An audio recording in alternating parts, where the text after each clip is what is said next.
Over the past 7 years, I've helped my clients like Steve Harvey, EA Sports, and TransUnion scale their Facebook ad accounts fast. I've tested basically everything you can think of when it comes to optimizing an ad account, from your ad creative to your ad account settings and which buttons you push to the types of landing pages you're sending traffic to. And after all that experience and over 70 million in total spend, I think I finally cracked it. So in today's video, I'm going to share with you my exact protocol to scaling with Facebook ads using the same strategies I used for my clients that have generated hundreds of millions of dollars of revenue. Even dating back to when I first learned Facebook ads, there was a lot of talk online of advertisers and business owners saying, hey, the way to run Facebook ads is to actually target a very niche or very small audience so that the algorithm can actually learn who your target market is and then better serve ads to those people. And back then, interest groups and lookalike audiences were actually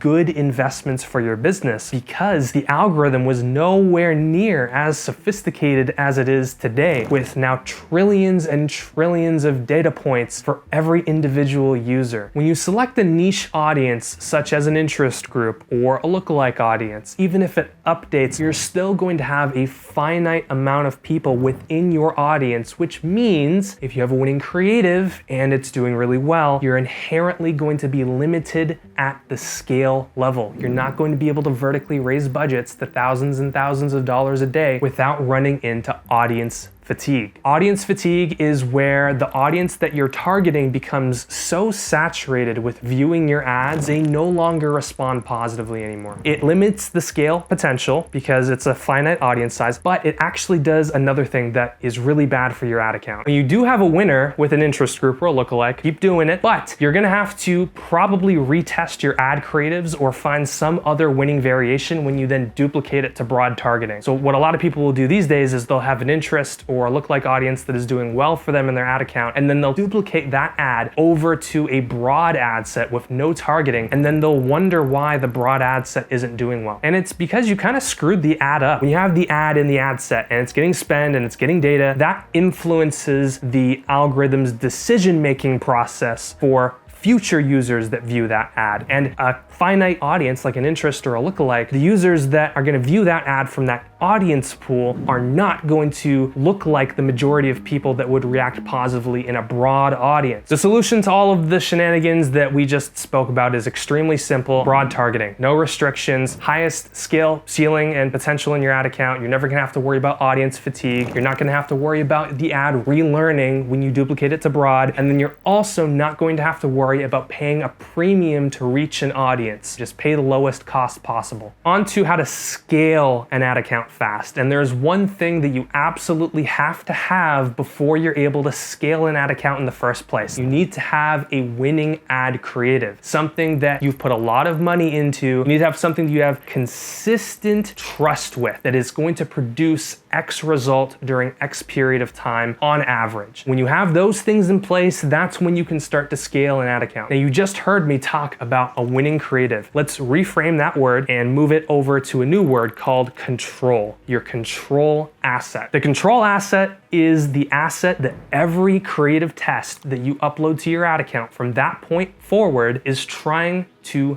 beat, either by having a better return on ad spend, customer acquisition cost, or cost per lead, your core metric, or by having the same efficiency but higher volume. You're able to spend more each day getting the same result. So we duplicate that control asset into an Advantage Plus shopping campaign if you're running sales objective, or a tailored leads campaign if you're running a leads objective. These tools have actually been recently developed by Meta, and they're designed to find users with a purchasing intent or a lead giving intent. In the ASC or tailored leads campaign, we want to create a fresh, Post ID. A post ID is created every single time you create a new ad inside Ads Manager. In fact, an ad is just an organic post that anybody could put on their Instagram or on their Facebook. The only difference is that you're paying the algorithm to show your ad to users, whereas organically, the algorithm will only show the content that users love. And so we want to create a fresh post ID with no likes, no comments, no engagement, just a fresh ad that has no social proof. The reason we do this is because the algorithm has a hard time trying to find a different user cohort to show that ad to, because it already has so much data on the original post ID that it's boxed in. Going back to our control asset, we can also duplicate it into a campaign budget optimization campaign in our ad account if we want to. That's also another strategy to help scale if you don't want to use ad set budget optimization to push a lot of spend in your account. Now, the reason why we choose CBO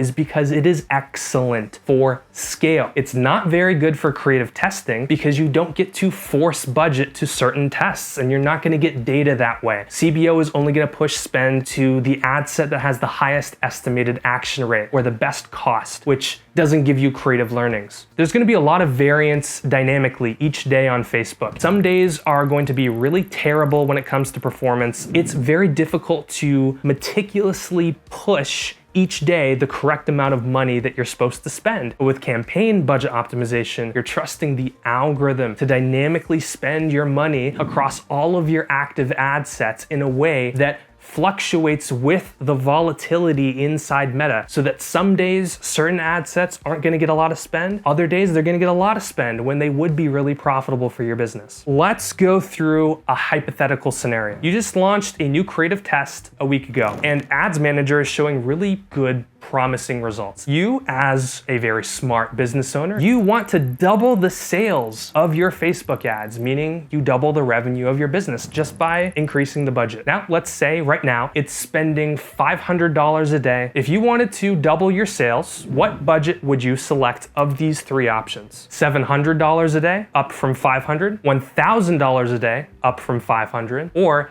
$1,500 a day, up from $500. It might sound crazy, but hear me out. $700 is the correct answer because we should never disrupt our ad account's integrity just to try and make more money. It's like you're a pirate out in the seas and you just blew up a ship, you took their treasure, you put it on your ship, but if you put any more on your ship might sink and you'll lose everything. That's exactly how this works. All right, enough of the crazy exaggerations. Here's actually what happens. The machine learning part of Meta's algorithm isn't able to adjust to your inputs at a fast enough rate. Because before, when you were spending $500 a day, Meta was very confident in the type of user that would positively react to your ad. But then you increase your budget from $500 a day to $1,500 a day outright with no breaks in between. I've seen it happen so many times again. The opposite happens. Your efficiency goes down. Your return on ad spend goes from 2 to 1.3. And that's not even the worst part. The worst part is that you're spending more money every day to get a worse result. So it's double compounding on itself. And then you make the logical decision after seeing the new results. You revert your budget back to $500 a day, thinking that your account will stabilize. And if you keep your ads on, one of two things will happen. Your ad account will come back over time to where it was, which usually takes a few days up to a week, or your performance on that ad is never quite able to match up to what it used to be. Instead of just doubling things, steadily increase your budget 20 to 30% every day or so. Monitor the performance to make sure things aren't going downhill and make the adjustments as necessary. And that's how you can scale your Facebook ads just as fast as I did for my clients. However, a big part of running Facebook ads profitably isn't just the way you scale ads quick, it's also about how you create the ads that are able to do it. Click here so you can learn how to test Facebook ads to find your next